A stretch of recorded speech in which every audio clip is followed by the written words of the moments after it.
Starship Nova Strike. So Starship Nova Strike is a basic side-scrolling rail shooter set in space, similar to games like Gradius and R-Type. However, that's where the similarities end. I mean, of course, the controls are virtually the same, so you've got 8 directional movement and 2 shooting buttons. But you can only fire some sort of, like, an orange haze and missiles.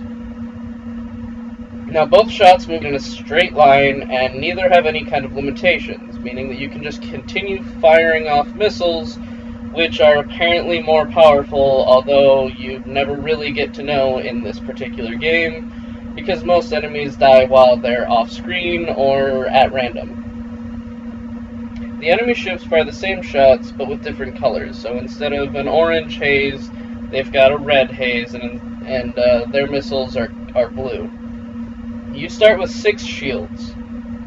The red haze the enemy ships fire takes away a single shield and missiles take away 2.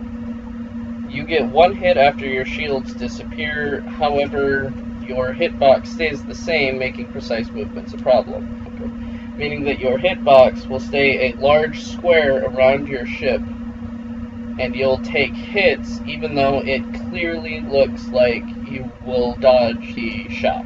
Further, of course, your shields are more like your health -1. So if you have 1 shield left to take a hit from a missile, you take 2 damage and immediately die.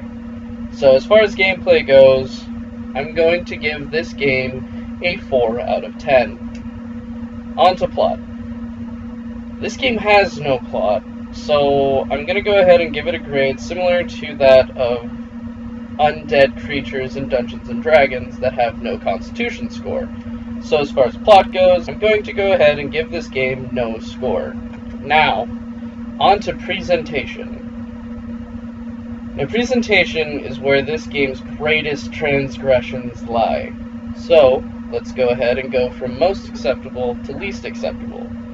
First, all the ships and asteroids, which are the only obstacles in this game, seem to be superimposed onto the background, which also looks quite flat, which makes me think of old-time movies where they just have a background that rolls around on a plane, making it seem like you're moving. So for this simple design, I find it quite subpar for a game that was made in 2016.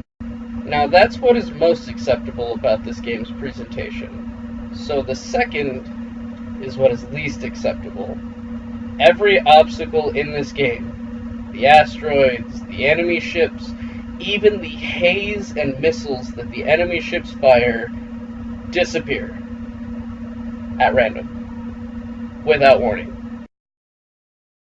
It almost seems like the game can only handle so many things on screen at once, making whatever appeared first to just disappear. This can also happen before things actually show up on the screen. The result is that you can only dodge enemy fire, as you can't shoot them, without an enemy ever showing up on screen. Now this is a problem. This game is based on a scoring system.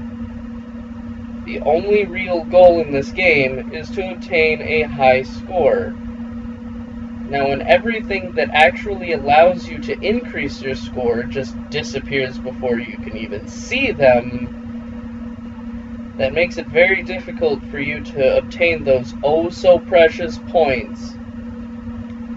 So, for presentation, I give this game a 2 out of 10. Now, with the 3 categories of this game graded, this game's final score is a 3 out of 10.